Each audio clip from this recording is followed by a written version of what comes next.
Bags, where horror lies. Hey guys, it's Rob from Georgia, BHS 82 apostrophe. Welcome everyone to episode 6. I don't know, I guess it's just the slasher, just the top 5 round the table kind of thing. Of course, it's just a collaborative effort continuing on here at BodyBags. But today we are joined by not only Jason from Horrific Nightmares. Welcome back. Used to be part of the group. And our very first real guest, Joe the HORRORman, is with us. So welcome you two to the group tonight. Thank you. Thank you, guys. Glad to be here. And of course, we got Glenn, aka VDG Reviews, and Lonnie, aka Tats, with us, of course. And just to, for one moment, just we talk about both Jason and Joe. They both do a lot of collaborative work together. Always seeing those two, collaborating back and forth on things such as Bravo's Scariest Moments, of course, Controversial View, Positive Spin are the two big ones that I see a lot. Franchise Frenzy, ABCs of Horror are just a few that I see these two are constantly doing. Some really, really good stuff there. Of course, their channels are down in the show notes, as well as all of ours. But if you guys want to comment at all or briefly expound on just maybe what got you guys into working as much as you do together, and how did you come up with your YouTube channel name? So I'll just give you a couple minutes. Joe, you want to go first? Oh, how did I come up with my name? Jeez. I made the channel back in 2010. I mean, I used to watch videos a lot, but then I actually made my channel to make videos and show off my collection back in 2010. I just really wanted to focus on horror, and it was kind of just on a whim. I was like, all right, well, let's see. I'm the HORRORman. Let's just go with that. There are times I wish I had gone with something else, I guess, but it kind of just sums up simply what my channel is about. I really focus on horror. Time to time, we'll do other things, of course, but 95% is horror. So that's where my name came from. Mine was just trying to think of something halfway decent. I mean, it really doesn't have anything other to do than that. Just that. Yeah, I don't have any kind of big story. I mean, I started watching guys like Moods and Wayne from Retro Horror and Andrew Ballin and people like that, and they're doing this. So I figured, why can't I do this? And a channel that I got into right before I started my channel, well, a little bit before, was Joe the HORRORman. And I loved his videos because he talked about stuff that no one else was talking about. So we kind of hit it off, and that's kind of why we do so many things together now, because we can tolerate each other. So That helps. No, we actually have a really good time. We watch stuff all the time. We had we have a good time, and it's fun to experience something with somebody. I know you and Glenn do your black and white nights. To experience something you haven't experienced in a long time, or see something a different way while you're watching it with someone that you get along with. Yeah, has a big effect. Changes a lot.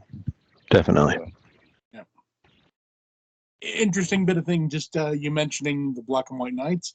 Our Poltergeist episode is now up because the copyright claim expired. So, I forgot to tell Joe about that. Yeah. So it's like screw you guys. It's up now. You had your chance. Yeah, they watched the remake of Poltergeist in black and white. Oh, wow. Nice. Yeah, I thought that was pretty cool. It makes a big difference. It really does. Doesn't solve all the issues, but it definitely does help a lot. I like that movie. I like it a lot. A lot better than the original. But that's just me. Well, that sort of segues perfectly. If I can just comment one quickly on your latest controversial view. The only thing that gets, as a viewer, listener, and sometimes contributor, in terms of just commenting there, a lot of times you guys will do something and the only thing that stops me from start to type is I know I'll sit there for the next 2 hours because I just want to just talk about it. You know, like your controversial view for the Evil Dead Rise. I really, really wanted to but every time I try to think, how can I encapsulate how I feel in just 2 to 3, 5 sentences, I just can't. But I think so. I found Joe's especially. Yours was good, Jason, but Joe's I just thought was had a little bit more of a big picture vibe or feel to it, and a lot of the things that he was talking about, sort of, we've been talking about, but from a different angle, I guess. How people come to cinema and how you try to disentangle why they've got a beef with this one but not this one, and why do they love this one and hate this one, and sometimes it just doesn't make any sense at all. And I thought that was an interesting kind of a take that Joe was given in his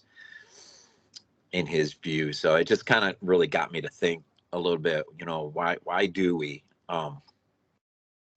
what one guy that actually comments quite a bit on my videos made the point in a separate issue that he just, as a person himself, we were talking about Pet Cemetery, and he absolutely loves, doesn't matter what Pet Cemetery it is, he just wants more of that story.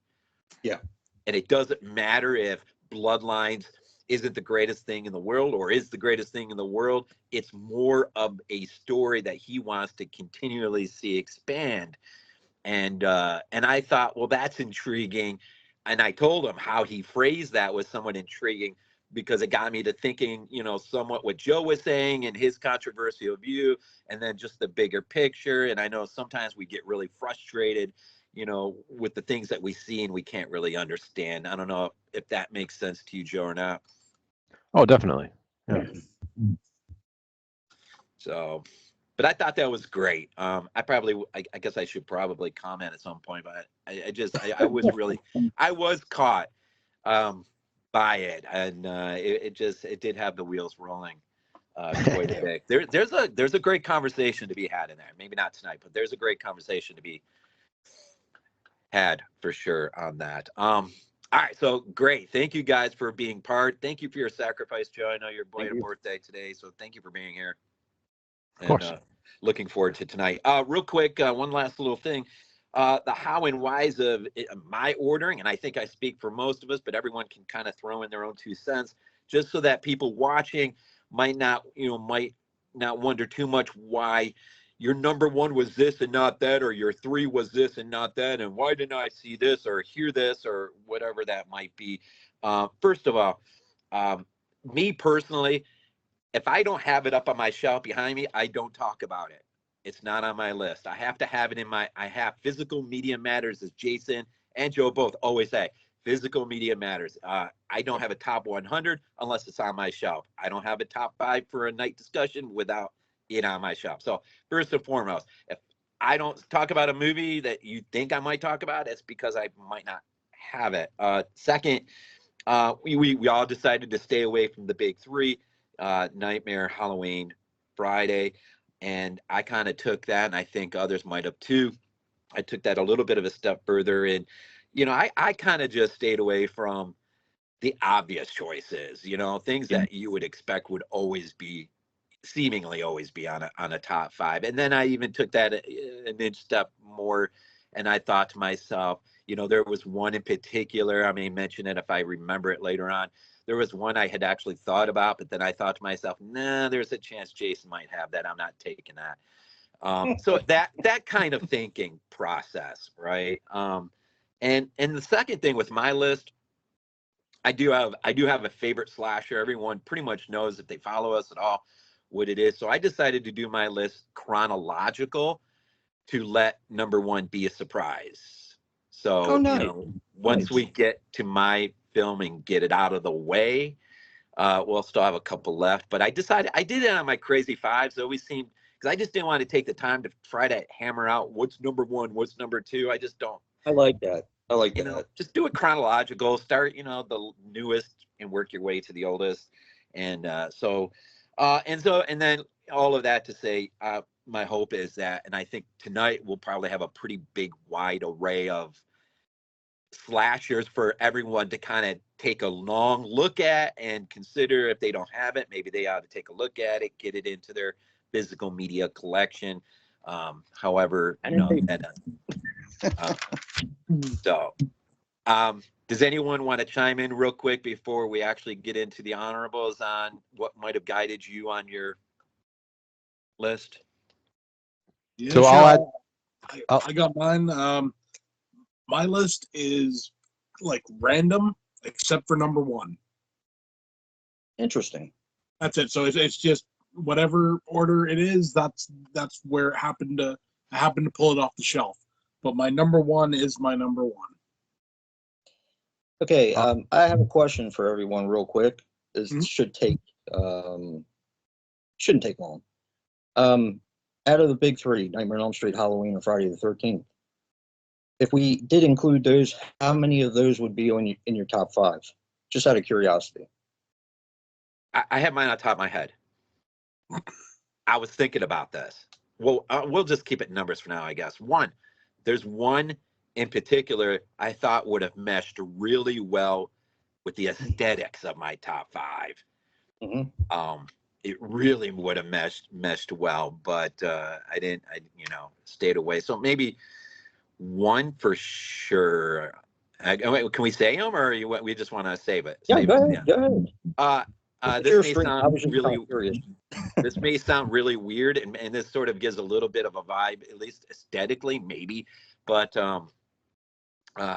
Zombies H2, I thought Nice. would have fit really well aesthetically.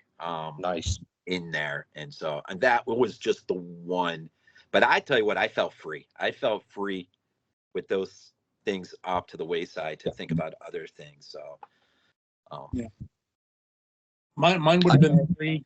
It would have been just, Halloween, Friday 5, and Yes. Nightmare 1. Yes. Would have been two for me. Friday the 13th Part 2, which is my favorite 80s slasher film overall. And my surprising pick would have been Halloween Ends. Yep. Well, you have my two now, so they were my two as well. Believe it or not, they're like my two favorite slasher movies. Lonnie, did you have a go-to maybe? I say, yeah, for me, it definitely would have been the original Halloween because I love that movie to death. It's just one of my favorite movies of all time. I could watch it any time of the day or night. As far as like Friday the 13th movies go, I probably have to go with a popular pick. I probably have to go with Part 4, the final chapter, just because I love the humor in it. Tom Savini's gore effects. You got Corey Feldman. You got Crispin Glover. Just the jokes and everything else, and just the overall storyline of it and everything. So yeah, I would have gone with the popular pick. Friday Part 4, and obviously the original Nightmare on Elm Street is a masterpiece. And Wes Craven, I don't care what anybody says, in my opinion, Wes Craven is a genius, always was. And so, and Nightmare on Elm Street is one of the best movies. And yeah, those are my picks if I've been able to include it. However, that being said, though, it's like I told the guys, Glenn and Rob, last week we were doing our group chat. I told them, I said that, it's like I know we're excluding those three, but what I really want to like broaden the spectrum a little bit. And I told them I'm going to stay away also from the Chucky movies and Texas Chainsaw Massacre movies, not because I don't like them. I love those movies. Most of them I love them to death, but it just felt, and it's like there's so many slasher movies out there. It's like, it's more fun to try to think outside the box and try to come up with something that will be a little bit more interesting, something you don't hear about all the time.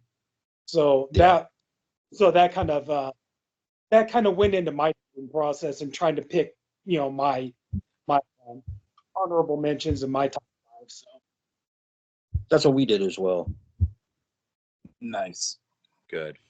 Yeah, I think this is going to be ultimately in the end a really nice a range of top 5. So, all right, guys, you ready for the honorables?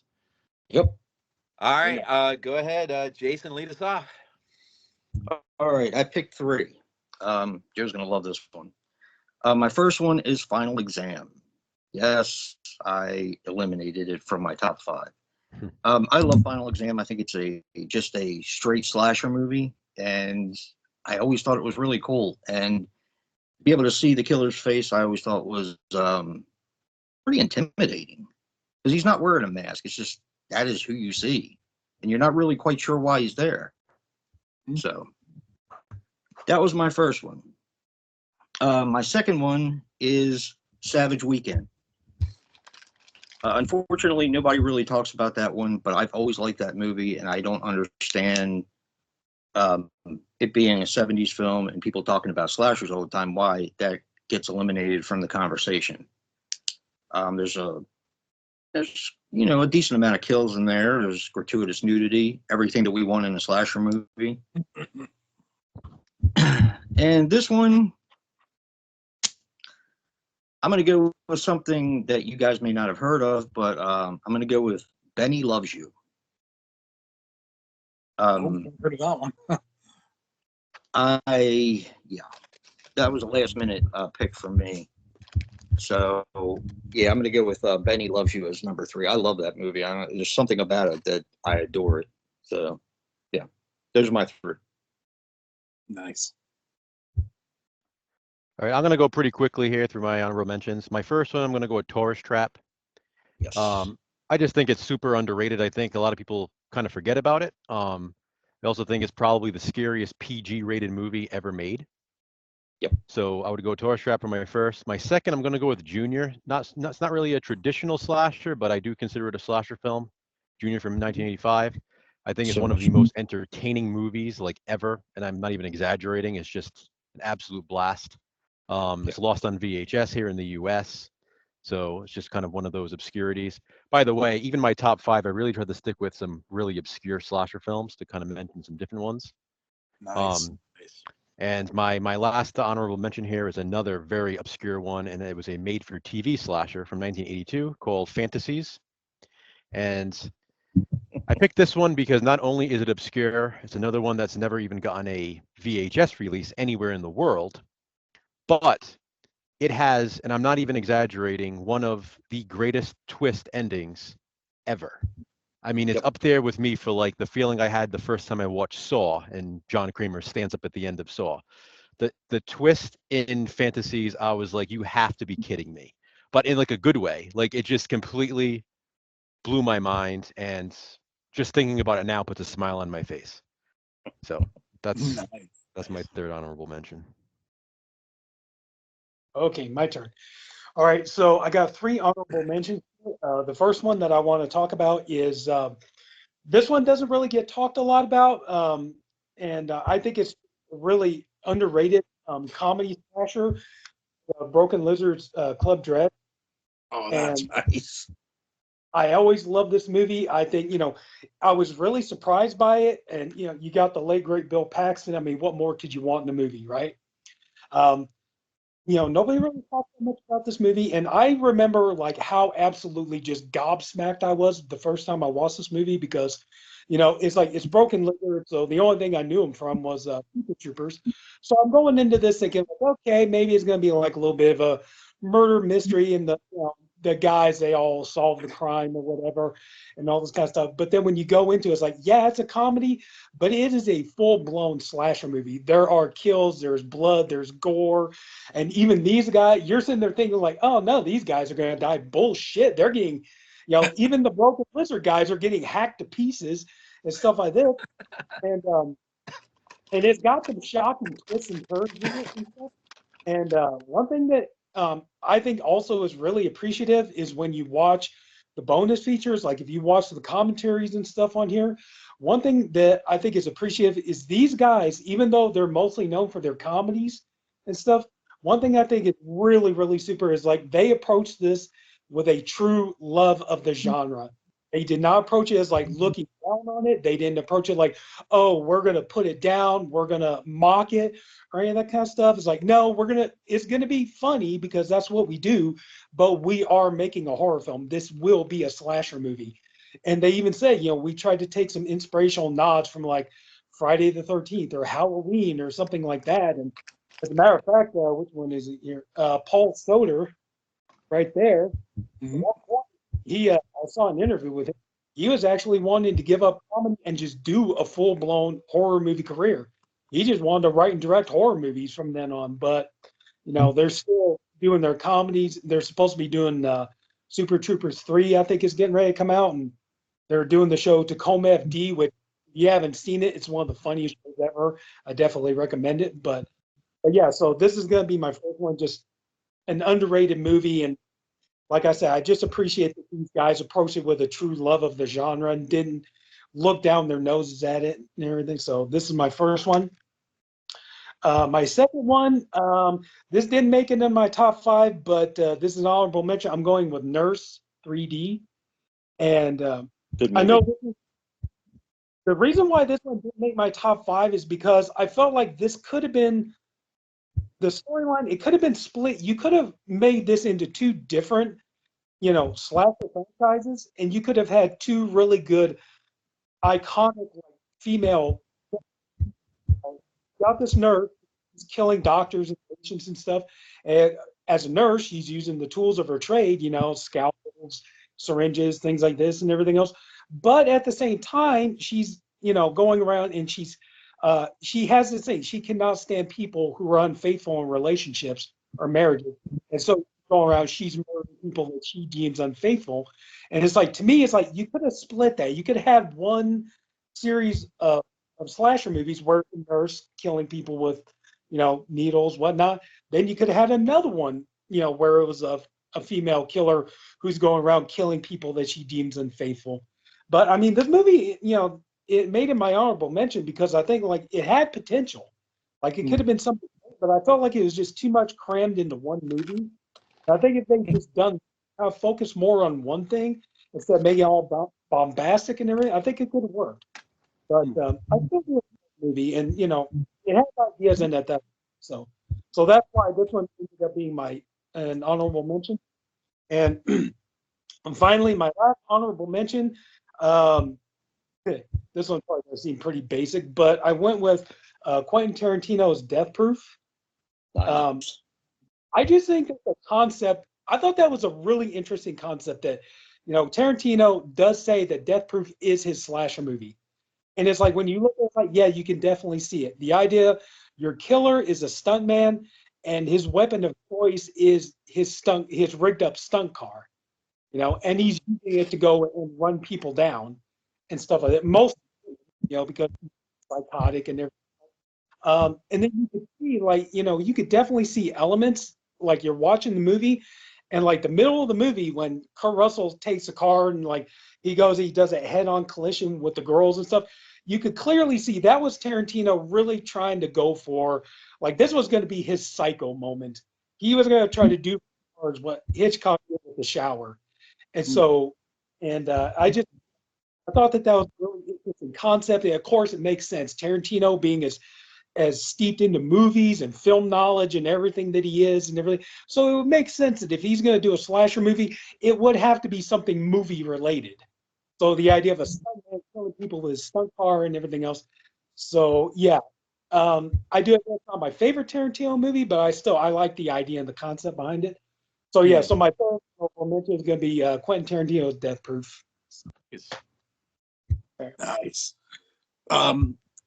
I got a bigger list of honorable mentions. I got 5 of them. Get through them pretty quick. First one I can't hold up because I can't find the cover anywhere. I know where the disc is, can't find the thing. That's the movie Triangle. Just rewatched it the other day, actually. A really interesting, like, it's an interesting mindfuck, honestly, and no one talks about it. luckily we're getting a new blue out, so hopefully we'll get more people talking about it. Next up is The Clown at Midnight. Made for TV flick, Christopher Plummer and Margot Kidder. It's a fun little, basic slasher with not really any blood in it because it was made for TV. I considered that one myself. That's a good pick. Then we got Reeker. Oh, I love that movie. Reeker is awesome simply because right up until the end, it's your basic run-of-the-mill slasher. Then the ending happens, and your jaw kind of drops and hits the floor, and it's like, this was something else altogether. Yep. I like both. It changes how you feel about the entire movie. Good stuff. Next, I'm putting this in my honorable mention simply because, I don't know, maybe someone will have it on their list, so I'll just get it out of the way. Thanksgiving. Good flick, modern day slasher, and it works. I'll leave it for if anyone else is going to talk about it. And last up is the movie that I know simply because it's a great movie for looking at Linda Blair's cleavage, and that's Hell Night. Honestly, the reason it's in here is because this particular release looks horrible, and it deserves better. So, Anchor Bay. The Anchor Bay DVD looks better than the Scream Factory Blu-ray. It's weird, but it does. And like I said, it's just a reason to look at her cleavage because it's on show the entire damn movie. And I'll just leave that right there for our nice fans to look at. Yeah, definitely one of my childhood crushes for sure. There was a few. She's one of them. Nice. All right, cleanup time. Yep. All right, just three. I'll whiz through them kind of quick. My first number three was on its rerun in Germany, was entitled From Another World, which I thought was an interesting title for this movie. I think it's one of the great poster arts. We don't get enough alien abduction with the slasher element embedded in it, and I just could not ignore this beauty, almost human, from Joe Bagos. Dude, when Mark comes back, man, this dude is a freaking vicious son of a freaking you-know-what, man. Nothing. I mean, the gas station scene, man, when he just blows that guy's head off, freaking chainsaw, freaking every freaking tool you can think of, man. It just the sense of his determination to will his way to get what it is that he has come back for, I guess. I wish the entire film was as strong as certain pieces of it are, but all in all, I think it is, and it's the only one on my entire list that never received a VHS release, which astounds me because I could have sworn this was one of those few that got a if you just order from here, we'll give you a special VHS copy of it. But apparently, I searched high and low. It does have a VHS release. Does it? It does. My friend worked on it. That was filmed in my home state. It was a very limited run when it was first released. Nice. Huh. Yeah. I Googled it's insanely rare. My friend has a copy.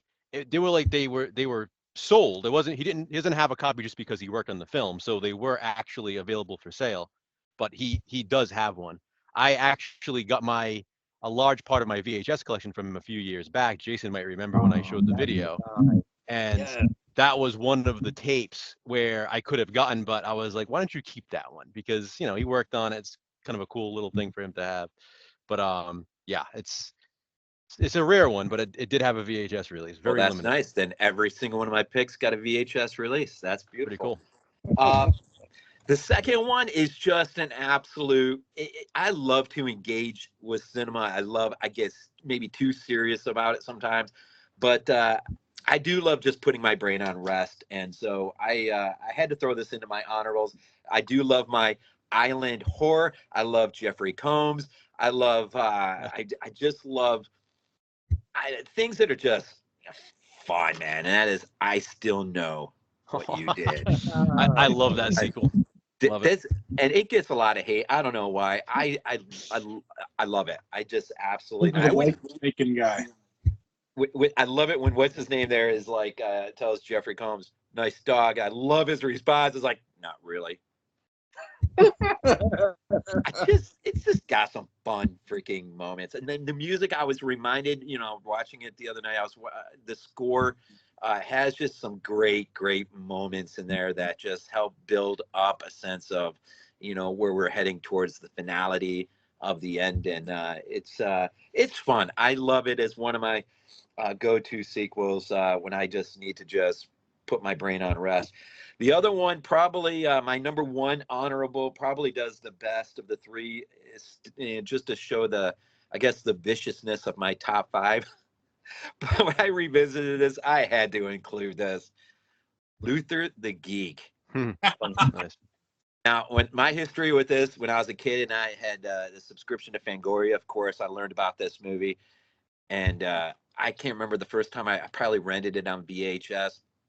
But I more than ever, I'm just caught by, well, there's one scene in particular, man, that towards the beginning, when he first arrives at the farmhouse, he's out there in the barn, dealing with eating some chickens or whatever. And then he comes out and the girl has made her way into the house and she sees, and it's like the camera's looking down the hallway out the door and he's looking and he just comes running and there's nothing she can do. And he beats her to the door. And I thought, that's one of those moments that really creep you out in movies. And then, of course, in the end, when our final girl uses the voice of a chicken to kind of throw him off, that gets creepy, man, towards the end, man. That really does get a little creepy. But this was one of those that another reason why I got into collecting was just try to, grab those titles you remembered reading about in Fango. You might have rented a few times on VHS, and I think it was what is this? Vinegar Syndrome put this really nice edition out, and fun movie. Does get a little vicious at times, and but yeah. So those are my three. So no real overlap, no overlapping at all. So that's pretty cool. All right, Jason, you want to start us off with number 5? I will. I'm going to start out with Fade to Black. Nice. I've always been a fan of this movie, and I think it was because I could identify with Eric Binford, because I love the movie so much as well. I just could really see him in myself. So, yeah, I love Fade to Black. I think it's great. Very intelligently written film. Nice. Number 1. All right. Just a little preface here. Like I said, I went with some more obscure slashers. So kind of like some of my favorite slasher obscurities. With the exception of my number 1, which is my number 1 regardless, because it is one of my favorite slasher films ever. My other 4, I'm going to go in sort of a least obscure to most obscure order. So with that being said, my number 5 is going to be Body Count from 1986, directed by Ruggero Deodato. It's another slasher film that has yet to get a release on any format in the US, not even a VHS, which is insane to me because those who have seen it highly praise it. I mean, it's a really well done 80s slasher film. It takes place at a campground. Not only did Deodato direct it, but it also stars David Hess. The Killer's Mask is one of my favorites. And for those of you who like gratuitous nudity in your slasher films, it has some of the best gratuitous nudity you will see in a slasher film. So it's got some great stuff all around. Yeah, it's one of those movies when you want to watch an 80s slasher, it offers everything you could possibly want in an 80s slasher. And it really is a shame that it has never received a release. Like, I don't know why Vinegar Syndrome hasn't put this one out. This is like an ideal title for a company like them. It's got to be some kind of rights issues or something going on with it, because this is one that I know would sell well. And I see a lot of people requesting it from Vinegar Syndrome and Synapse and whoever else. So, Nice. yeah, Body Count from Diodato is number 5. Nice. Okay. Well, my number 5, this is probably going to be pretty obvious, but my number 5, I'm going with Behind the Mask of Leslie Vernon. Oh, This movie, I can watch this movie any time of the day or night. Great movie. It is well done. I think it's so clever. I know everybody always talks about, oh, Scream is so hip and it's so clever and it's so well made.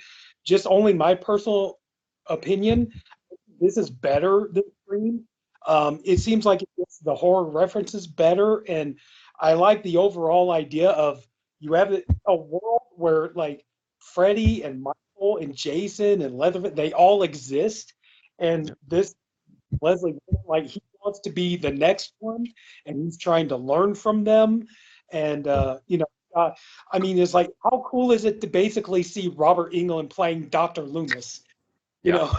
That's essentially what he's playing, and then like this movie has some really fun twists and turns in it too, and like I love, for example, I'm trying not to give away too much, but I love, for example, like the whole movie, you're sitting there thinking this one girl.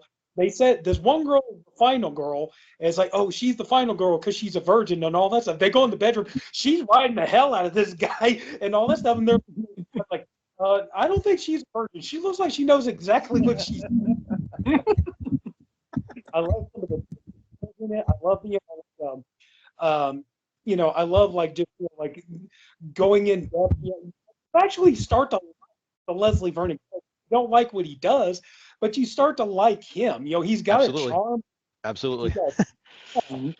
Charm and a personality to him, and there are things like like I love the part. He's like, you would not believe how much cardio I have to do.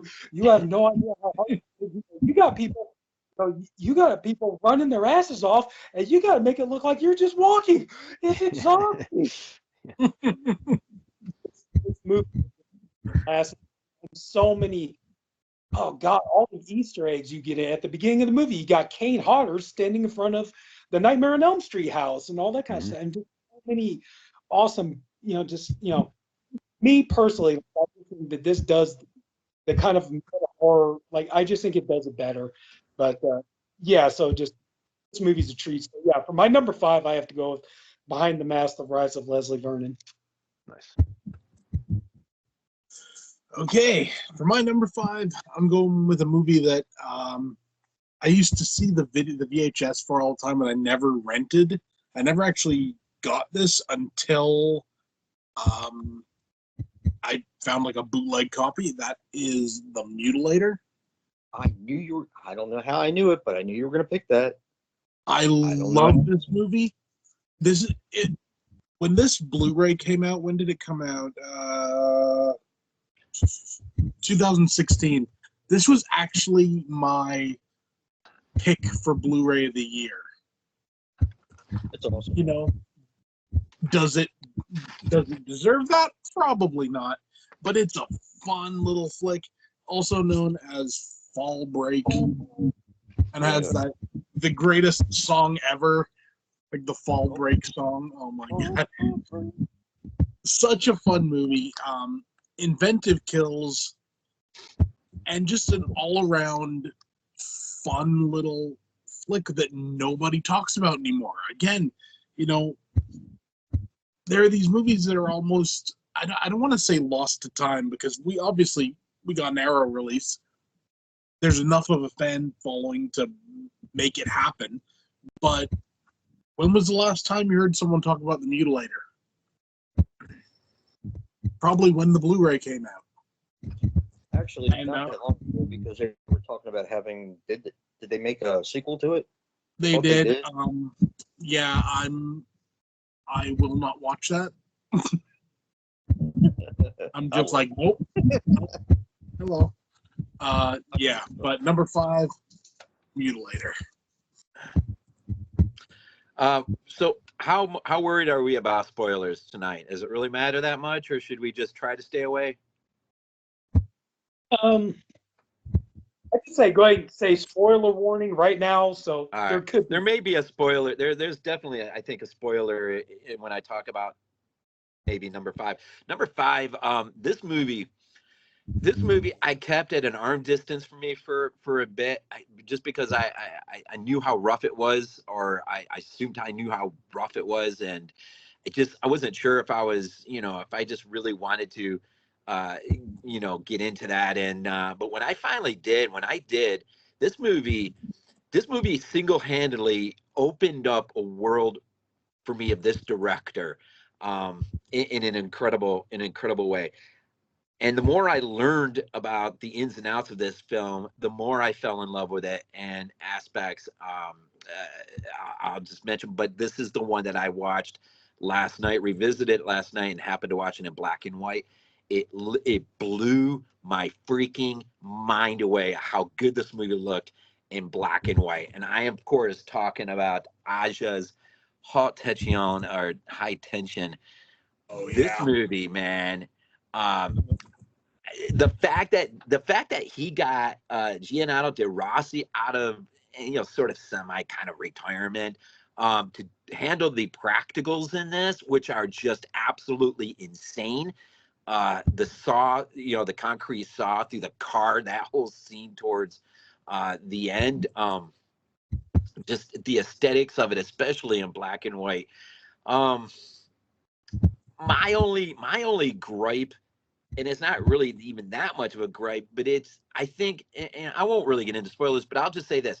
I think the reveal happens just a little too soon. We get a little bit of a convenience store tape back recording, and I wish we would have only seen the detectives or the police officers. I only wish we would have seen his expression, and that maybe the expression might have conveyed something inquisitive. But then we get to the end when a certain door is opened up, and I wish it would have been the girl's reaction to what was happening. That would have been our review, if you guys are following me. Yes, definitely. That's my only flaw with the whole thing. I don't know. I mean, if I were making it, I would have left the review a little bit later on. And whether you can actually buy the whole package or not, the final, and maybe almost in Psycho-esque way, the final scene with our main killer in the end, and just the freaking twisted look they've got on their face.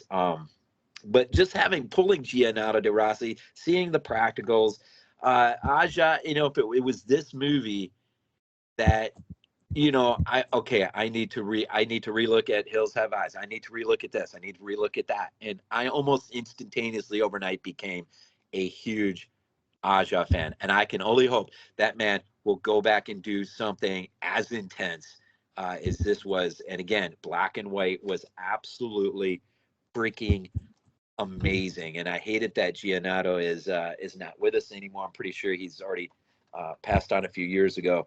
But that movie just, some of the set pieces, some of the practical effects just are insane in that movie. And to get a movie that's 03, that's that part of that French wave. I just freaking love that movie. Absolutely love it. And best use of a severed head on film. Yep. Yeah, the family massacre alone in that movie is worth the watch. Yeah, and in black and white, when you see the mom have her throat slit, and it almost reminded me of Zombie in a way, with the way the camera was from the closet, seeing her.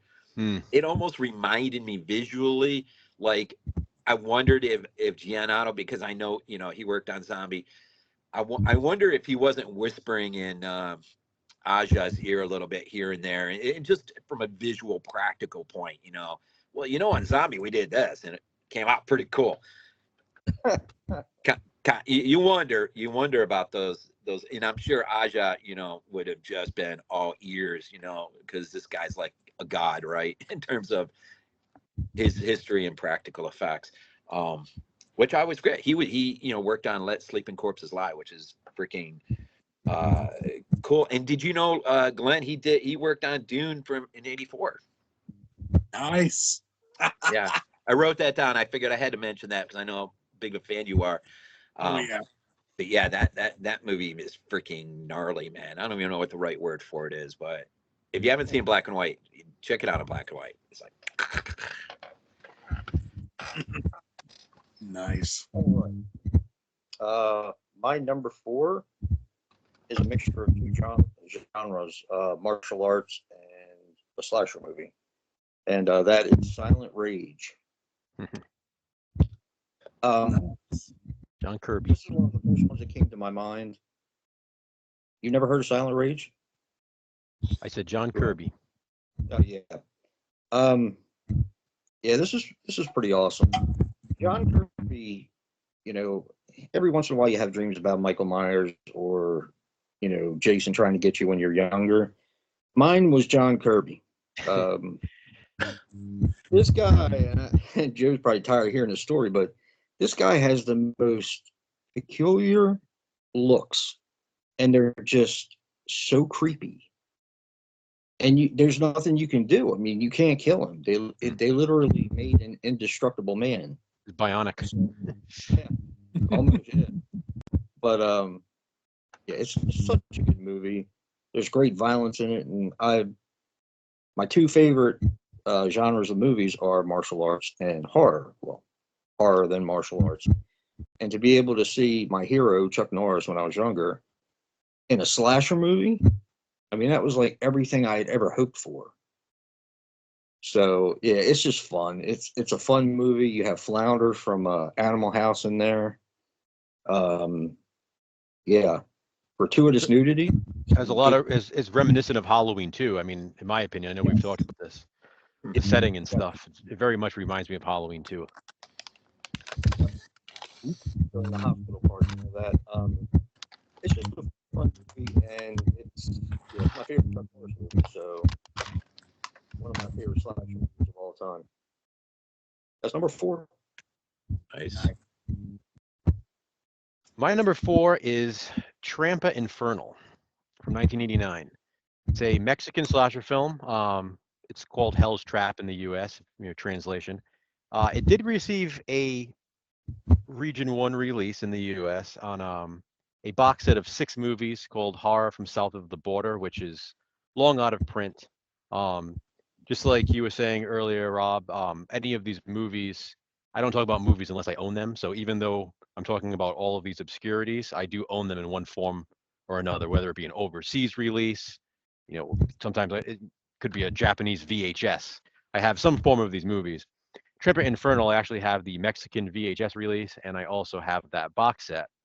And it's basically Mexico's answer to the 80s slasher craze when it comes to A Nightmare on Elm Street, Friday the 13th. It kind of combines those two, and you have a killer with an amazing mask. Again, I have this thing with really cool masks in slasher films, who is a war veteran who lives out in the woods and has PTSD and still thinks he's in the war. So anybody who comes in the woods, he kills them out. And because he kills them, and because he's he's tactical, he's trained, he's really hard to defeat. So you have this group of friends who go out into the woods searching for a bear that is supposedly on the loose. And these two friends are sort of always in competition. So they make a bet of who can find the bear first. And, they bring their girlfriends and other friends along with them, the typical slasher archetype characters. And of course, they're warned on the way there that they shouldn't go into the woods because of the killer out there. And one by one, they're picked off. And not only does the killer use various weapons and have that cool mask, but one of his weapons is basically a Freddy glove. The blades are slightly different, but it's literally a glove that's based off of Freddy Krueger's glove. And, from everything that I've seen, it's a pretty popular slasher film in Mexico. It's pretty much Mexico's big slasher film. So while we have A Nightmare on Elm Street and Halloween and Friday the 13th here, Trampa Infernal is like their big slasher. Also, rumor has it that Vinegar Syndrome should be releasing it at some point because they've released every other movie on that box set except for Trampa Infernal. So There's a lot of rumors going around that they are planning a big release for it, which would be awesome because it's an amazing slasher film. And I also love the ending. Like the reveal at the end is really, really cool. So Tramper Infernal from 1989. It's number 4. Nice. Well, my number 4, I decided. Now, I said I was not going to put anything Oscar. I decided to go with Toby Hooper's follow-up. That is Eaten Alive. I have fun with this movie. I know that there were issues behind the scenes, and eventually Toby Hooper did walk off the project because they wanted him to shoot more and stuff like this. There was just something about it I always liked it. I know it's kind of like the among fans, but in fact, I was kind of in a tie between and like trying to go between these two. And the thing I love is like it is an absolute love letter to. If you haven't seen it, I definitely if you love Hooper's early movie. X is definitely get Chainsaw Live. Everything is a love letter to Toby Hooper. I like the idea of another guy with chainsaw using the large. Honestly, I was confused the very first time I saw it. I was really young, so first there I didn't think he was. Second, I it's like that's a bit. Oh, it's a different guy. But so but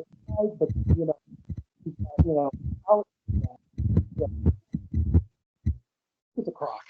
But anyway, so just like anybody ordered into this motel, and they did a really good job on the set. I remember Robert England talking.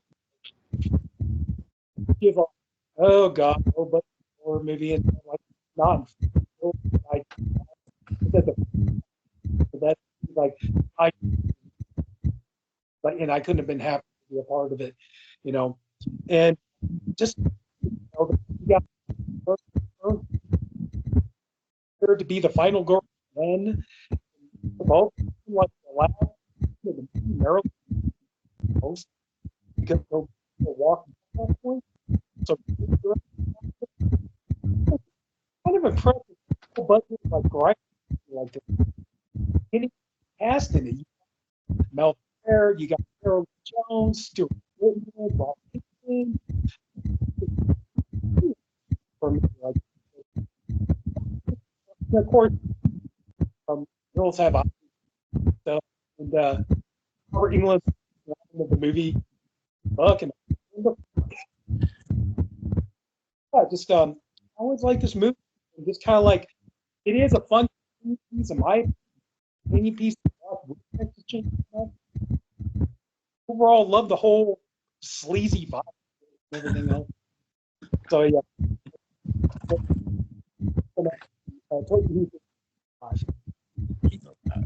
Nice. Okay, for my number 4, I'm going with another newer one. This is The Hills Run Red. And you see, now that's a damn cool mask as well, so the same. Basic plot, it follows like, there's apparently this like bloodiest like splatter film ever that's been lost, and it's these people looking for it. That's a plot that I've always liked, the idea of lost media and people trying to find it and ending up somewhere where they really don't want to be. Me too. I love that. Oh, it's so good. And from what I heard, let me just see if it says on the back here. There's a scene in this movie that used something. I think it was like 400 gallons of stage blood for one scene. It was like some. I think it was 400. It was like some crazy large amount, and it was just for one scene. And it was just like it was all like just blood running down a hill. Hence, The Hills Run Red. A unique looking slasher for, definitely, I mean, I don't see that, but, and all in all, it's just a fun entry. It's like, I don't know. I almost want to say it's like as if someone who was making like a Friday the 13th movie and they got kicked off of it because they were going a bit too far. This is what they made. And I love it. So, Hills Run Red, number 4. Good choice. Nice. Number 4, like Jason said, for me, it's also a blend of genres. Got one of my favorite composers at work here, Simon Boswell. It's got an interesting assortment of a few interesting faces. Not everyone might not recognize, but some of us I do. I've seen it labeled as a cyberpunk slasher. And of course, we are going Richard Stanley's 1990 Hardware, Mark Yes. 13. Dude, I think The Order of Death by Public Image is got to be one of those catch tunes that once you hear it, it never leaves your head, man. I was mowing my grass the other day and it just popped in there, and it took forever for me to push it out. All I kept hearing was that same refrain over. This is what you want. This is what you get. This is what you want. This over and over. But talk about world building. Richard Stanley is absolutely awesome at just building a world. In this case, this one is really frightful because this is, a nuclear war has happened. The world is still at war. Society is just shattered, and as if it could not be shattered anymore. And you get a lot of that throughout in terms of the radio, just the sterilization programs that are going on, and I said I was just mentioned you got Iggy Pop in here, Lemmy's in here, few interesting people there. But the idea that someone can just pull this death machine of sorts out of the sand, and gets passed off to someone looking to give their girlfriend a Christmas present, and this thing pulls itself together and just goes on this freaking rampage. And I think it also probably has one of the creepiest voyeurs in cinematic history. Yeah. This dude is freaking the definition of absolute slime, man. This guy is gross. Gross. Gross. This guy is freaking gross, man. Some great practicals. It's one of those rare films that you are truly in a different time, different place. It is an incredible ride with our girl and fighting off this machine. I know it gets a little psychedelic, too psychedelic maybe for some, but I love it, man. I love what Richard Stanley had done with this, and some of the kills and just the perspective of the Mark 13. And I was listening to a podcast where one of the guys had mentioned that it was actually McDermott, the actor, who brought to Richard Stanley the emphasis of the book of Mark, chapter 13, and how he was relating that to this, this machine and its purpose as it was created for, and the end of the world and all of that. And Richard and Spare No Flesh, right? And Richard Stanley was really sort of caught by that, and so I thought that was kind of interesting. But just a great example of being able to create a totally believable world that you can just get lost in. And it's one of those movies I never want it to end. I just, as terrifying as it would be to actually be in that, it's so incredible just to see how well it's done. And I've always thought of all of the post-apocalyptic type films, of all the ones that seem most believable to me, it's that one. And so, Hardware by Richard Stanley, my number 4. I'm glad you mentioned the Christmas thing, because that adds to the doom and gloom for me. It's this post-apocalyptic movie, but it's set on Christmas, so it doesn't look like the Christmas that we're all used to. Right. but we know that it's Christmas because of different references in the movie. So it just adds to that almost depressing feeling of it. Like, this is what the world has become. Even on Christmas, it's this bad. Yep. Absolutely. Definitely. All right. My number 3 is, I believe, from 2001. You can correct me if I'm wrong, Joe. It's The Pool. Yeah, 2001. I don't know if a lot of people have seen this one. This actually has 2 stars, but kind of before they were stars. Yep. It has James McAvoy Mhm. and Elsa Fisher before they were kind of anybody. Yeah. This one's about a group of people who have graduated. I believe it was college, wasn't it, Joe? Yes. And for their graduation, they decided to break into an indoor pool type place. And they are, of course, stalked and picked off one by one. It's it's not a large group. It's like maybe 6, 7, 8 people. Yeah, it's about 8 people maybe. Yeah. And they are basically locked in and picked off one by a killer, which has one of the neatest masks I've ever seen. Cool. So in this place, it's not just the pool. You have these slides. You have all these elaborate things. You have a bar inside. It's a really, really cool place and a really neat location to have like a slasher movie. And people don't really talk about it. Yeah, it's not just even like just the pool. Like, the entire building is like the pool. So it's not like a building with like you're walking around on a floor and then you go in the pool. Like, the floor is the water. It's like, it's such an interesting location. It really is. It's like almost like an indoor water park with the water slides and stuff. It's a really fun movie, and I like the look of the killer. It's a cool flick. If you got, it's kind of hard to find, and I'm actually surprised it hasn't gotten another release. Yeah. And I'm still looking for the Pool 2. Still, Joe. I was on that rabbit hole the other day again. The Pool 2, which I can't find. Just watch Do You Want to Know a Secret? That's pretty much what it is. Yeah, well, yeah, they filmed part of that. Yep. For that, yeah. Which I do have that one.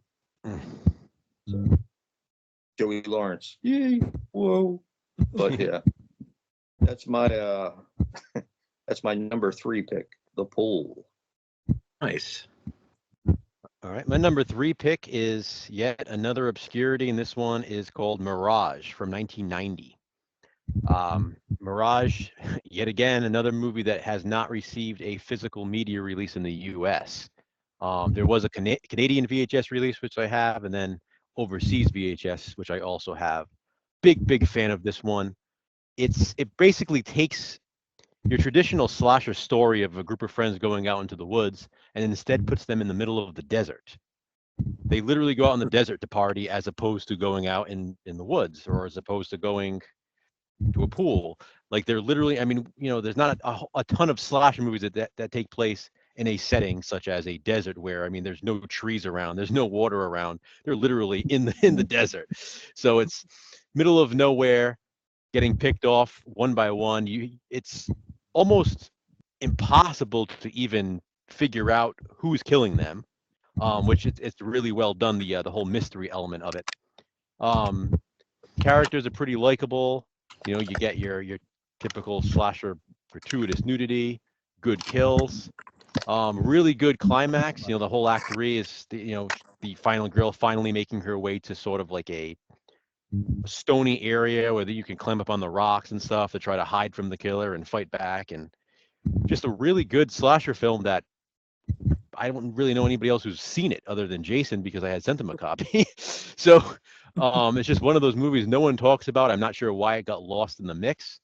But of strangers that I know that have mentioned, like, and say, Facebook groups or whatever, it's another one that I know people like when they've seen it. So it really is a shame that it doesn't get more attention. And this was one of the first ones I thought of when I was invited for the stream, because I was like, this movie really needs to be highlighted more. I reviewed it during the Slashback Challenge a few years back. I know Jason reviewed it, I believe. And yeah, I think it's a movie that deserves more attention, but unfortunately it's impossible to find, so people can't give it the attention that it deserves. So one of those things, we just got to hope that somebody releases it at some point, because I think it's easily one of those slasher films I'd recommend to any fan of the slasher genre. You know, there's nothing too different in it. All they did was switch up the location. Like, let's take what we typically do in a slasher and let's throw it in the desert instead. So it's all it took to put a nice little twist on it. So Quick question for you, Joe. yeah. As rare as some of these picks you've offered up, any of these found on YouTube? At times, so there was a point where Mirage was up and then it got taken down, then it was up again, then it got taken down. Same thing with Body Count. Body Count can probably be found online. That's why that was the first one I mentioned, because it's a little less obscure, even though it doesn't have an official release here. It has been released overseas. So, you know, people have that capability of sort of uploading it. But yeah, I mean, Tramp Infernal, again, it was on that box set, which is like $180 now if you want to buy that online, because it's out of print, unfortunately. When I do see that one pop up online, sometimes it doesn't have the subtitles because it is a Mexican slasher. So that's the thing with that. So it's just tough. It's more of a matter of being in the right place at the right time to find these things. I'll tell you, you know, for example, my number two, which I'm obviously not going to say what it is right now. It's a movie that I literally would search for years online because it was so hard to find. And would you believe, when I finally found it online, I ended up finding a VHS like days later, because that's just the way that things go. But I literally searched for it for years, and it was I was like, okay, I'm never going to find this movie. Like, nobody's uploading it. I knew that it had been uploaded and it was taken down like the day of that it was uploaded, you know, for copyright issues. So it's a case like that. I think Mirage does pop up every now and then, so it's worth looking on YouTube. At one point there was a copy on there, but then like it got kind of scrambled, like some portions of the movie, so that was kind of frustrating. So I ended up just kind of caving and finding a Canadian VHS of it, and then I ended up finding a UK VHS that I bought as well, just because I'm a big fan. Yeah, you know, it's funny because I remember back before Arrow and Welgo USA and all those dropped their big box sets of Phantasm. I counted myself really lucky one day at Goodwill when I found Phantasm on VHS and thought, finally, I found something. I found this on VHS, and then it wasn't long after Arrow dropped their big box set. Yeah, I love how that happens like that. Always the way. Yep. All right. Okay, well, my number three, I didn't go birthday. This is a movie like I was absolutely gobsmacked the first time I watched this movie, because I remember, you know, as a kid of the 80s, I'm watching, you know, watching all the stuff. I'm watching Friday the 13th, Halloween, all that kind of stuff. And then to see a slasher movie where kids are the killer, like, you know, that was surprising to me.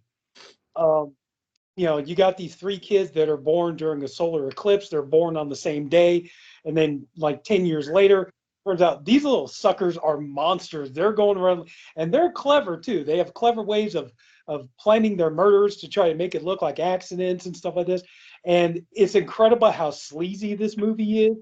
You know, lots of nudity, blood and gore, stuff like that. And the one thing that surprised me though is I remember watching it, and like you got the scene where Julie Brown, she's in her bed. The kids are spying on her. She's in her bedroom. She's stripping and all this to this song, and they're na na na na na na na, and all this stuff. And I didn't recognize who it was at first. My brother, he's like, "Oh, dude, you right?" And I said, "No." It's like, "Who sings that song?" Daddy run, homecoming, got a gun. So, yeah.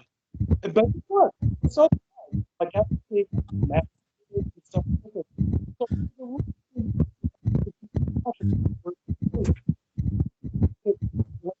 found out, well, it's what you do. You know, you got like other movies like Devil Times 5 and all that other kind of stuff.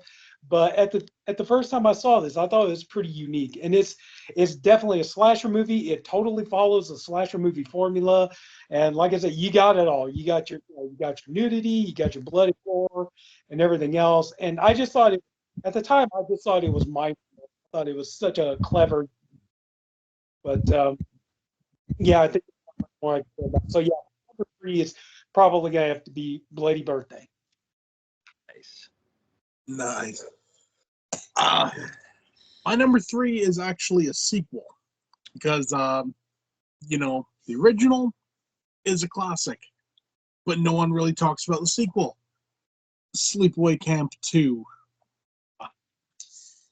You know, everyone knows the original, and you know it gets a lot of love. It deserves it. But honestly, Sleepaway Camp 2, this is like, how can I put it? It's like if you were to dilute like the Friday the 13th like camp slasher down into like a concentrate and like make something of it, it would be Sleepaway Camp 2. You know, I mean, it has everything. It has unique kills. It's got genuinely likable characters. Like our main, you know, our main killer, Angela. You know, even if you haven't seen the original, you like her. You know, and you know the fact also that it's like Bruce Springsteen's sister kind of helps. You know,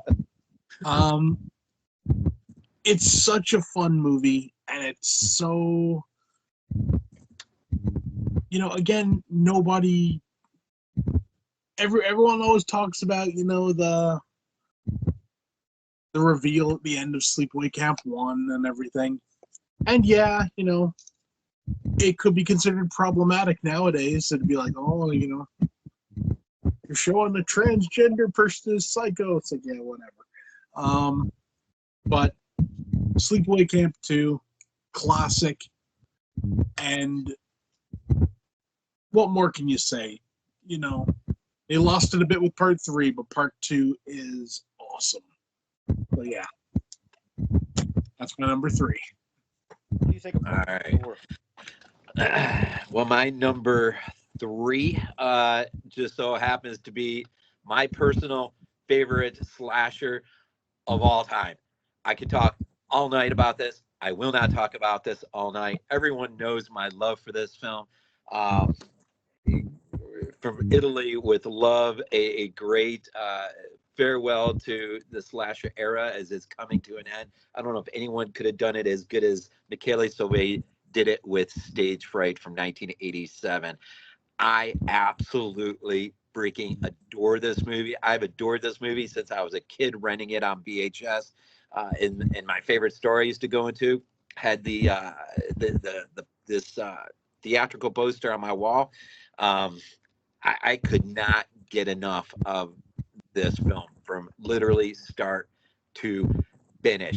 And unlike some critics out there, I actually love the final little Michele's little nod to the slasher, just the idea that that the killer always have to have that last final, you know, and so of course when when Irving Wallace, sort of does that slight little grin and wink in his eye, you know, all it is sort of a friendly nod to what is or was the slasher era, you know, and nothing more than that. But, you know, I've heard a lot of people throw hate on that, you know, don't understand it, you know, kind of thing or whatever. But just dreamlike quality.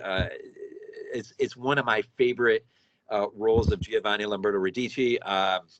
You know, listening to him talk about his time on this film and working with Michele. Of course, their history goes back, you know, a lot earlier as they were competing for roles as actors. And usually Giovanni was always usually getting the upper hand on him.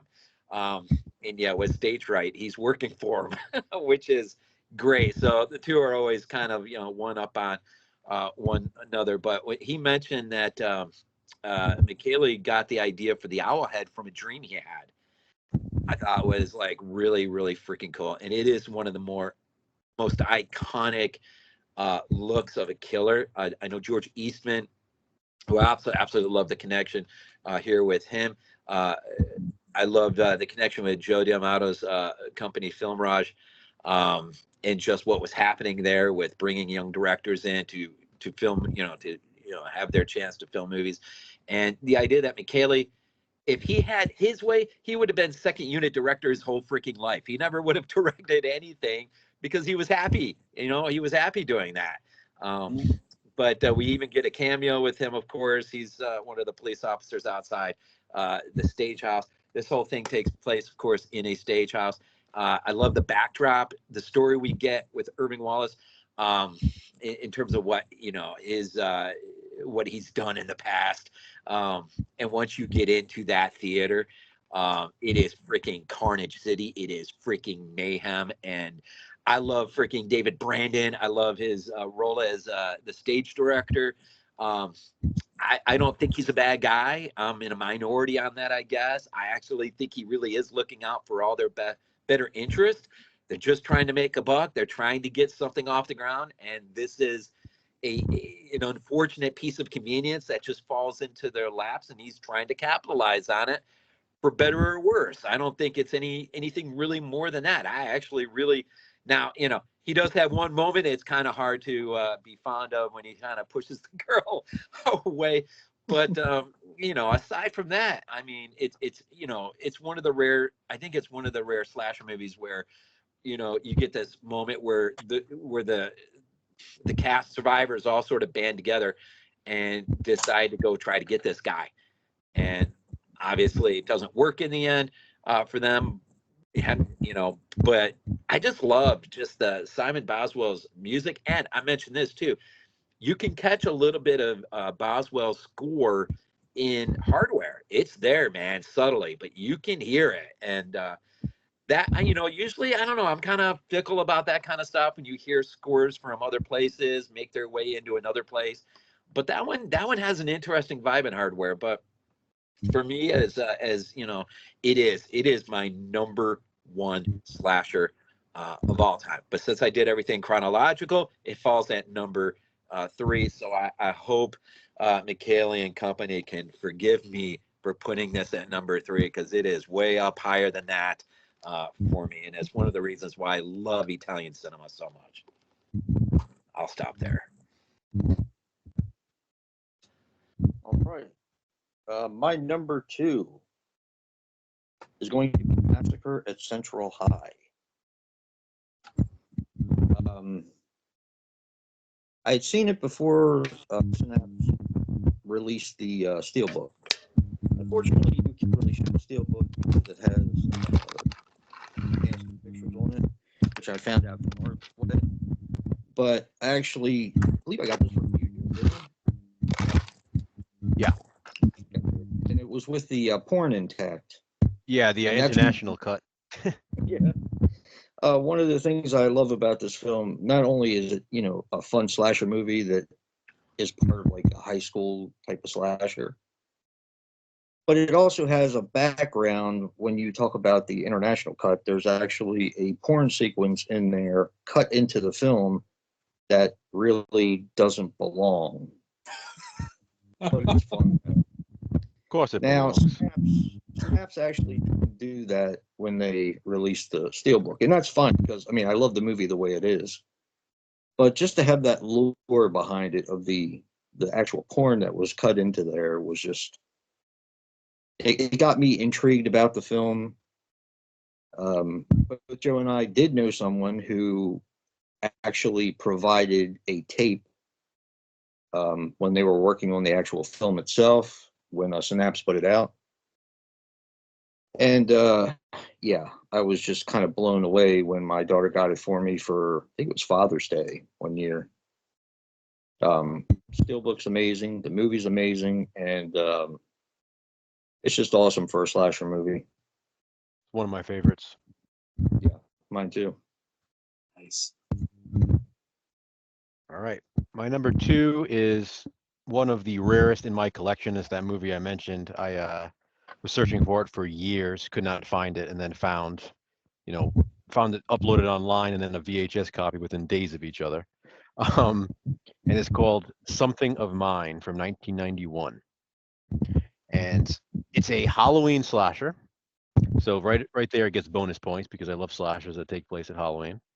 Um, but this one it's basically a fraternity who is hosting a Halloween haunt. Like, they built their own Halloween haunted house on Halloween to raise money for their fraternity on the college campus. And meanwhile, the new pledges, it's sort of a rite of passage. They have to play a fraternity prank where they steal the gravestone of the founder of the fraternity. But he also used to be a magician into black magic. So when they steal his gravestone, they end up resurrecting him. And because they stole his gravestone, he goes to the Halloween haunt where he proceeds to kill all of them. But he doesn't just kill them, he also steals a piece of their bodies as he's killing them. That's why it's called Something of Mine. Since they took something from him, he's taking something from them. So he steals like one guy's nose and sticks it on his own face because he's decomposing. He steals one guy's eyes and puts them in place of his eyes because he's decomposing. Steals another guy's tongue, another guy's ear. You get the idea. And the whole time he's basically talking crap to them the entire time as he's walking through the Halloween haunt, basically egging them on. And this is sort of this is what you get. And then the whole movie ends with him going back to his grave and literally dancing around singing an original song written for the movie. It's just an absolute blast. It's so insanely rare, and it's literally one of my favorite VHS tapes in my entire collection. I actually have it signed by the director, which is pretty cool. Yeah, it's so much fun. I love Halloween haunt settings as it is, and I love slasher movies as it is. But then you add in the fact that he's taking pieces of their bodies and putting it on his own. It's just so cool. It just ups the ante, and I just think it's such a fun movie. I wish it was one that was readily available so more people could check it out. It's another one that I sent a copy to Jason so he could watch it. I knew he'd appreciate it. It's just really tough to get a hold of. I mean, I even know, it was uploaded online at the time, and that was one that got taken down almost immediately. So it's another one that unfortunately is really hard to watch, even if you want to. So yeah, that was the rarest of the movies I picked for this top 5, because my number 1 is going to be my number 1 regardless. But I wanted to add some obscurities in there, and Nice. It doesn't get much more obscure than Something of Mine. Beautiful. Okay. Well, for my number, I decided I'm going to go ahead and go with Wolf Creek 2. The reason why I decided on this one is because, okay, we're all horror fans, we're all slasher movie fans, and we know, like, it really, for a slasher icon to catch on, it takes something really special. It's got to be something unique. I mean, and Lord knows they've tried over the decades. They've tried with so many slasher movies to try to give us some kind of character, whether like those was a bloody murder movies. Trevor Morehouse, was that the character's name? I think so. And, I think so, yeah. and like they kept trying and everything else. And I think Mick Taylor is, in my opinion, he is like a perfect slasher icon. He's like, I mean, of course we got Freddy, Jason, Michael Myers, and everything else. But, the one thing everybody keeps saying is like, yeah, they're great, but it would be nice to have new slasher icons. And to me, Mick Taylor, I've heard people refer to him as the Australian Freddy Krueger. And in a way, I can kind of see that, and he has his own distinct look. It's distinctive to, the look of people in Australia. And John Jarrett, he does an amazing job. He's menacing, but he can be funny at times and witty. His character is extremely brutal and vicious, and he's cruel. He doesn't spare anyone. And just, just the kills are vicious and violent. And this movie has quite a bit of gore and everything else. Like there's one part he's using his knife to literally saw off a guy's head in front of his girlfriend, and like he's just no morals whatsoever. you know, and he's sitting there, he's telling the girlfriend how much fun he's gonna have raping her and all this stuff. Like he rips off her panties, like cookies, you know, and stuff. Like you see what a monster this guy is. And just, you know, and just, you know, like I don't know, just after watching the first two Wolf Creek movies, I can't wait to see the third one coming up. And then watching the first season of the TV series, it's just like, you know, it's like, yeah, as great as Michael and Freddie and all of them are, it's like, in my personal opinion, yeah, like Mick Taylor is definitely he's like one of the new ones that he very well paved the way if they keep it going, you know. But just, oh yeah, just, you know, he's just vicious, and he's not crazy or anything like that. I mean, I think that's part of what makes him even more frightening is the fact that he's not, you know, you can tell he's not Looney Tunes or anything like that. He's not sitting there like talking to himself. You could tell this guy knows exactly what he's doing, and it's just, to me, it's chilling. And he just does. To me, he has like a really horror icon vibe about him, and frankly, I can't wait to see more. I am so looking forward to the third one. And so yeah, so my number two, I'm gonna have to go with Wolf Creek 2. Nice. My number two is one that I saw this back when I was a kid in like a double feature VHS. Had two movies. That's The Slayer. I remember when I was a kid and I saw it on VHS, I didn't think much of it really. It was The Slayer and Scalps. Scalps, yep. And I actually preferred Scalps at the time. You know, watching this back when this Arrow release came out, this is just such a good slasher film.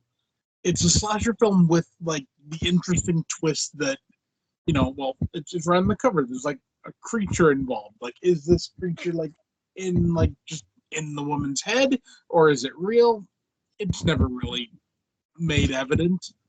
It's got island horror. You gotta love island horror. It's just, you know, it's such a fun film that, again, you know, got forgot.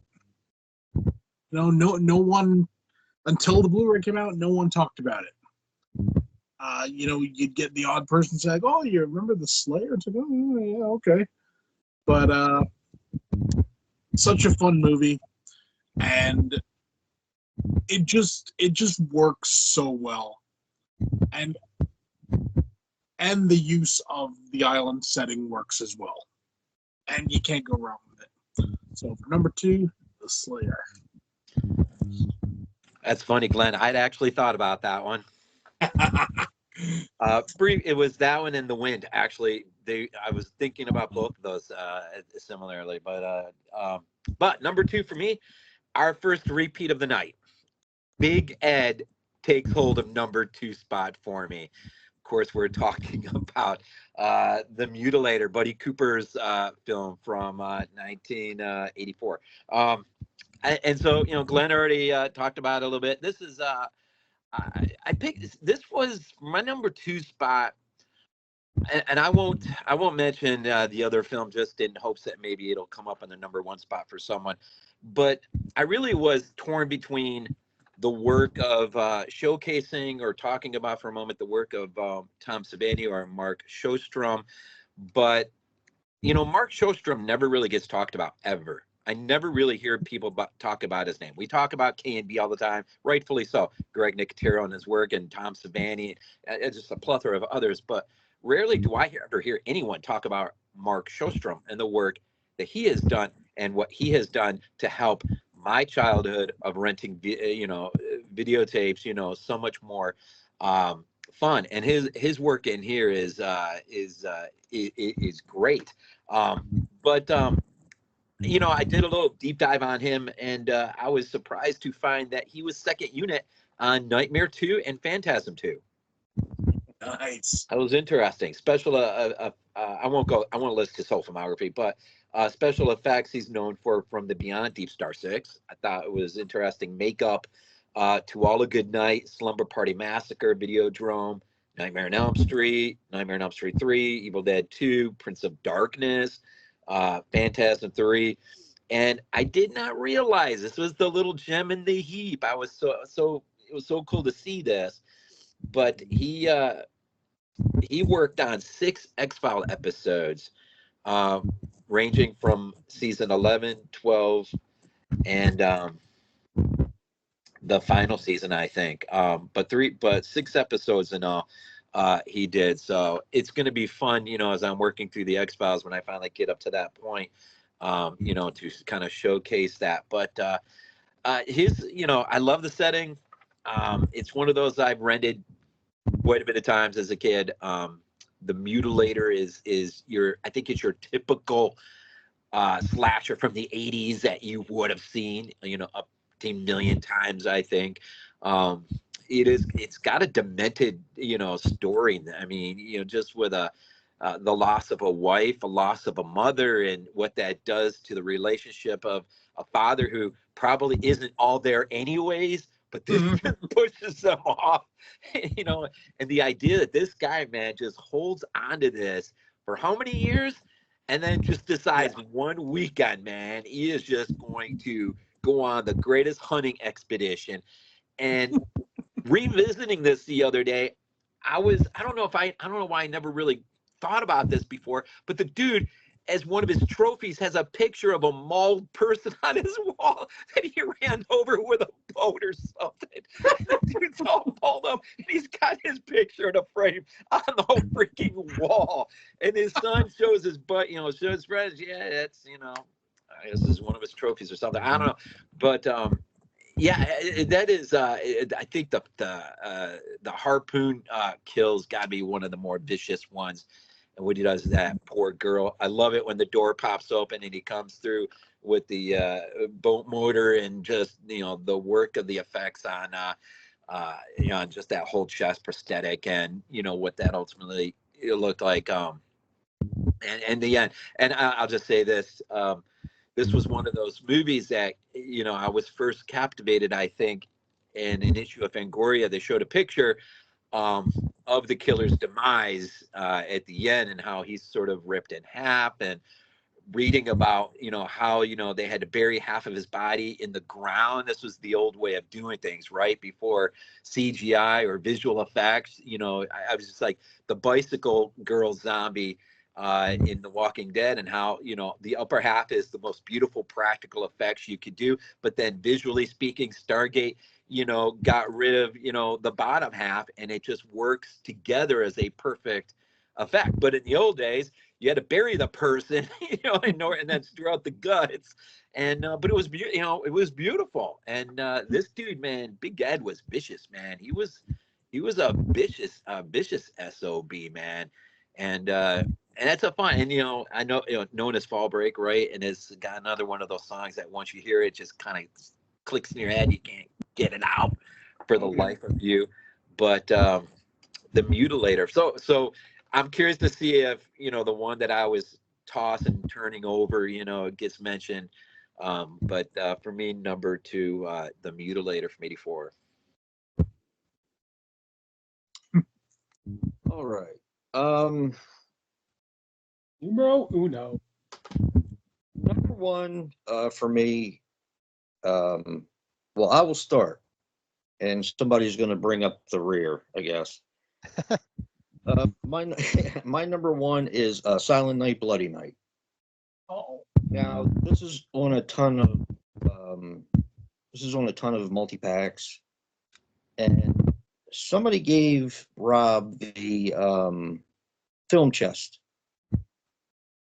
copy, which is probably the best copy, or is probably as good as it's going to look.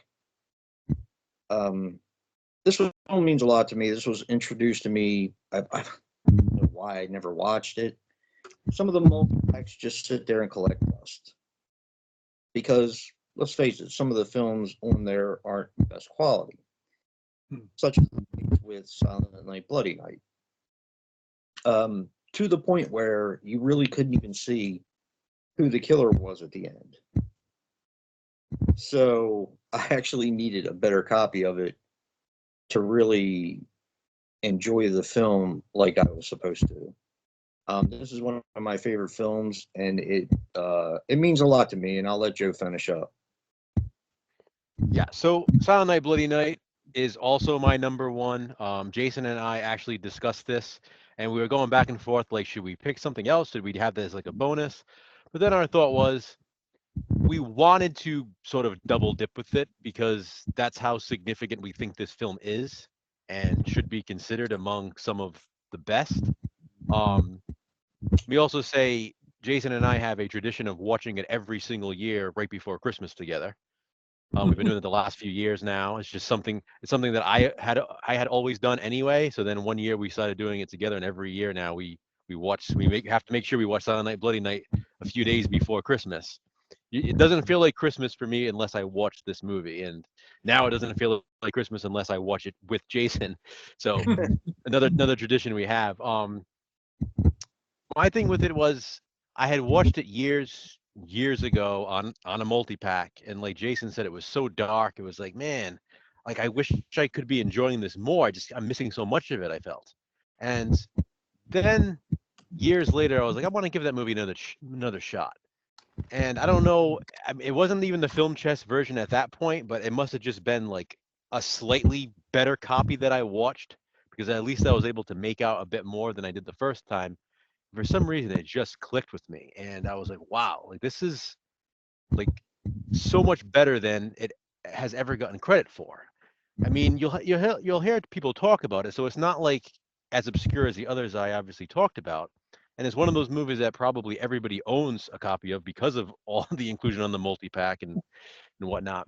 But for me, it was the fact that I'm watching it and I'm like, there's absolutely no way Black Christmas and Halloween did not take inspiration from this film.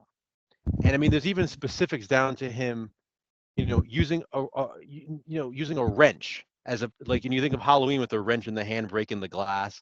And I know that wasn't meant to be seen, but now that Halloween is in high definition, we all see the wrench cracking the glass. So there's so many different similarities, with the phone calls, just like in Black Christmas, the killer makes phone calls first. And obviously being set around Christmas, and it has that cold feeling that Black Christmas has, but Black Christmas also has this colorful sort of, I don't know, it looks more like Christmas. It's a very festive movie despite being a slasher. Whereas Silent Night Bloody Night is more bleak. It's snowy, it looks cold, it makes you feel cold. There's this creepiness to the whole town, and then when you understand why, when it's revealed why everything seems off, it's like a gut punch. So not only do you have a great slasher film, but then you have this massive twist and this massive reveal that is also very disturbing. And it's a movie that honestly we haven't even discussed it yet, but I think Jason and I need to do it in December for Controversial View, because of the reveal that happens, where you almost have to watch it again and say, did I understand that? Like, did that really happen? Is that exactly? And then you watch it and you find out, wow, they actually went there. And this movie was filmed in 1968 and not released until 72.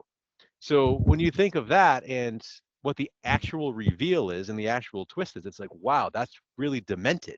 Yeah. And it's a sick movie, but it works so well. And when they show those flashback scenes, with the sepia tone and the weird camera lenses, and it's all surreal and dreamlike, it's just so impactful. And it's a movie that I think deserves high praise, not just more attention, but high praise, because I feel like so many movies that came after it, like Black Christmas, like Halloween, get praised as horror classics, as they should be.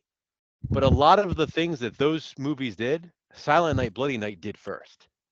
And that's why for me it stands out. And it's a nice gem when you sit there looking at your collection and realize, hey, I own that movie on a box set. It's like this hidden horror gem that pretty much everyone owns and they probably don't even know it. So, when the topic of holiday slashers comes up, for me, my favorite Christmas slasher 100% is Silent Night, Bloody Night. And it's honestly one of my all-time favorite slasher films overall because of everything that I said and probably more. So, number one for me. Nice. Well, everybody's not going to be disappointed by my pick, but for my number one slasher movie, I went with Terrifier. Oh yeah. At Going least back it's to not Terrifier 2. I actually I was going to say it. I was going to say it, but I didn't. I enjoy Terrifier 2. I am so looking forward to Terrifier 3. Just seeing that teaser the other day where you got Art the Clown in a Santa Claus suit and the floor is completely covered in blood. He's laying there trying to make snow angels That in looks the fun. blood. Yeah, it does. I was like, oh, man, I can't wait to see this bad boy.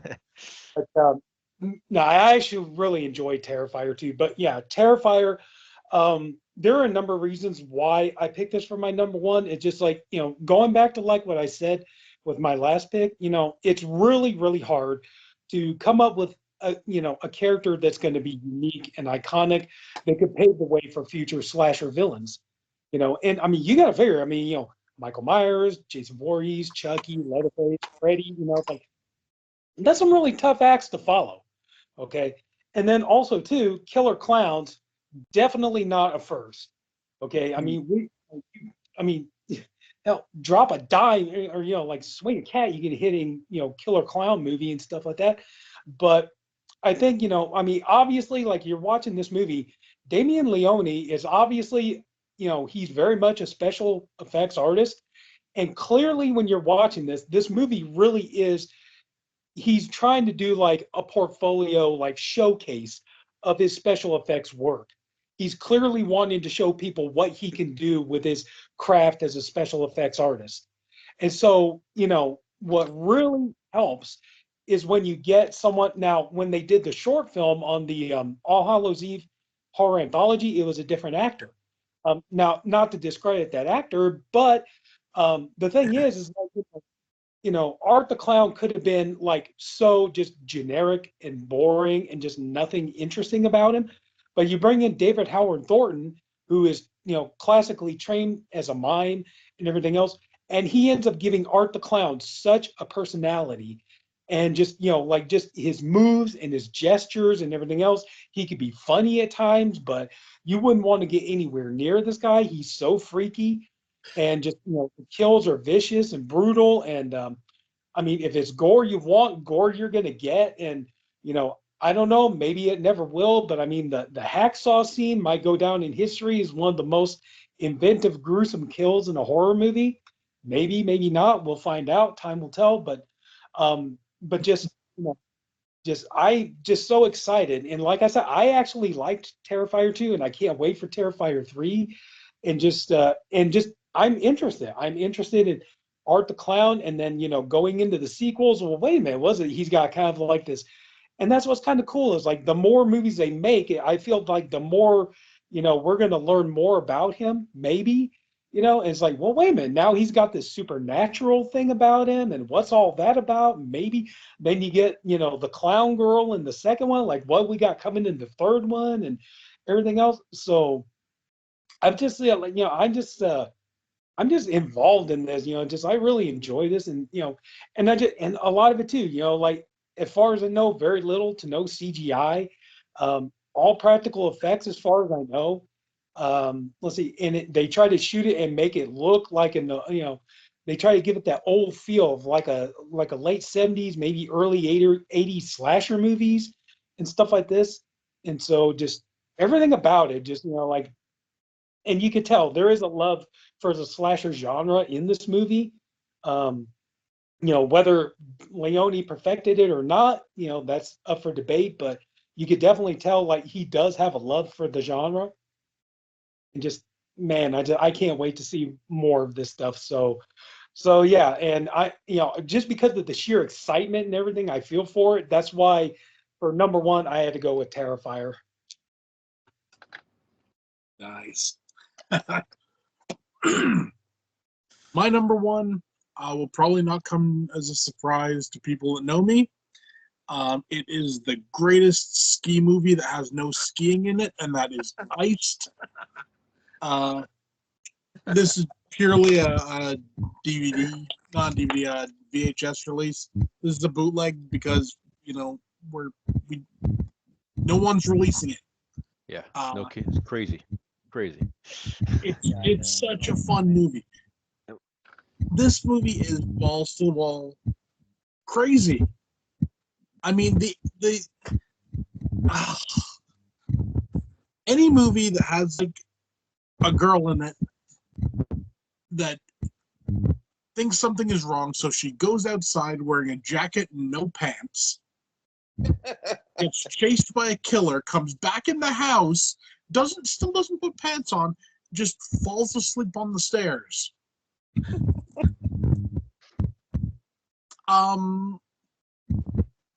It's awesome. If anyone hasn't seen Iced, they need to do themselves a favor, and you can find it online. You can find copies. I will say this: there's someone selling a bootleg Blu-ray. I would definitely not recommend it because that guy is a bit of a piece of trash, and he'll rip you off.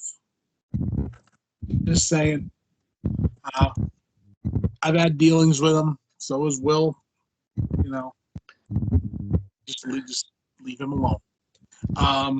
But yeah, Iced, great movie, and like I said, greatest movie about skiing where nobody skis. They make it like it's this big deal. Oh, they're going to this ski resort. They're gonna ski, and nobody skis. I love it. You also have Wednesday Addams all grown up and naked in that movie. Exactly. That's reason enough to know that. And it's an all-around classic that needs more love, and it needs more people to talk about it because we need a legit release. We do. I think we watched it one night. Did we watch it on a stream one night, Jason, or was that just watching it together? I think we did it on a stream. Yeah. Yeah. It's so good. I love it. It's like the greatest thing ever. It's fun. It's a lot of It fun. was on my list.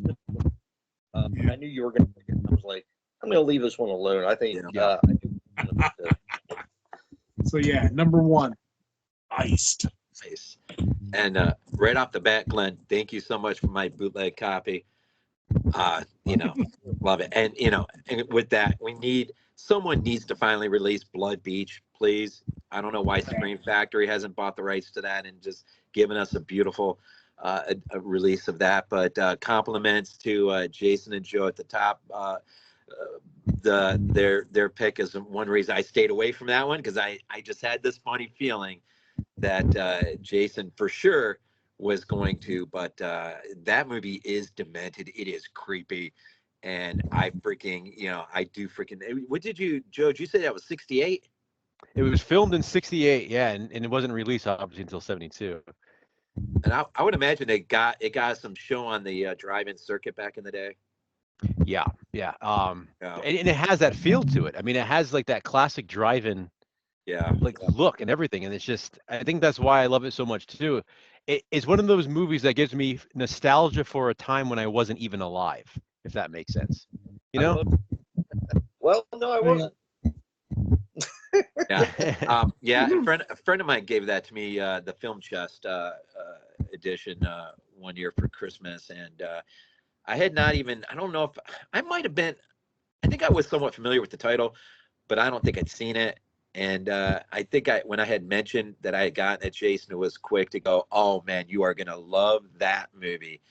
And I was pretty blown away my first time watch. But knowing Jason was probably going to go there for sure, I decided to steer clear. And also too, at least for 1.5 seconds, I did think about taking a look at Iced, but I knew Glenn would probably go there. So now that we're down to the final end, I can also say my tossing and turning at number 2 was between the Mutilator and the Prowler.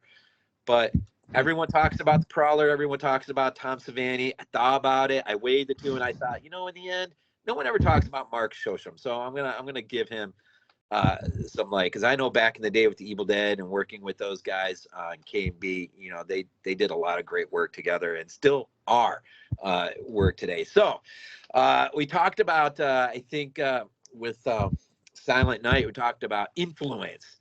And so may seem appropriate that my number 1 pick, since we got my actual number 1 film out of the way, It might be considered in the argument of great influencers of all slasher films to come after it. I have to go back to Italy for Mario Bava's absolutely classic Bay of Blood, which, of course, we have one scene in particular completely taken out of here for Friday 2.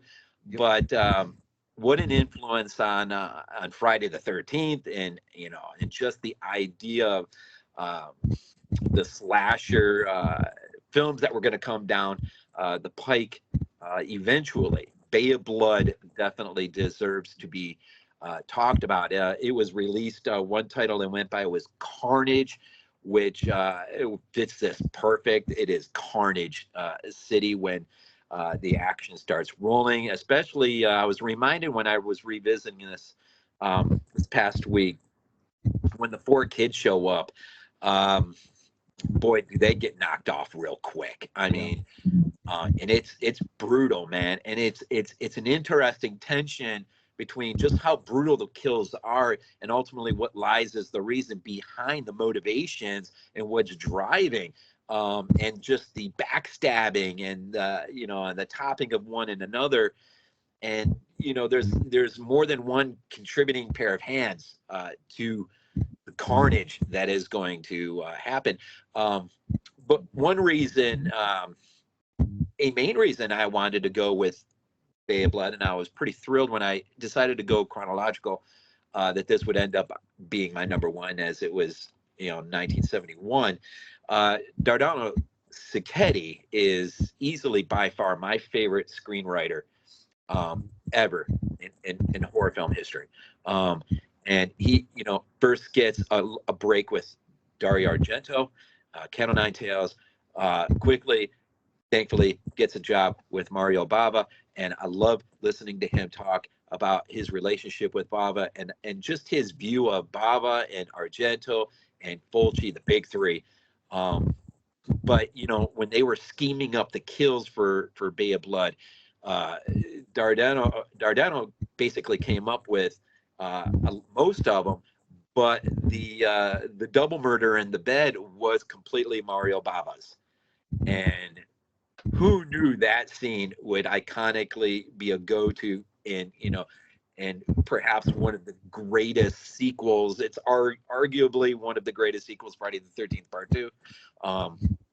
Would be a great moment in that film, but it was leaning on perhaps one of arguably greatest slashers ever, that really was one of the first to set the tempo in terms of what does this look like without realizing what they were making, I think, in terms of its long-term influence. And and they really had a lot of fun making it and just devising up the kills. It was just like getting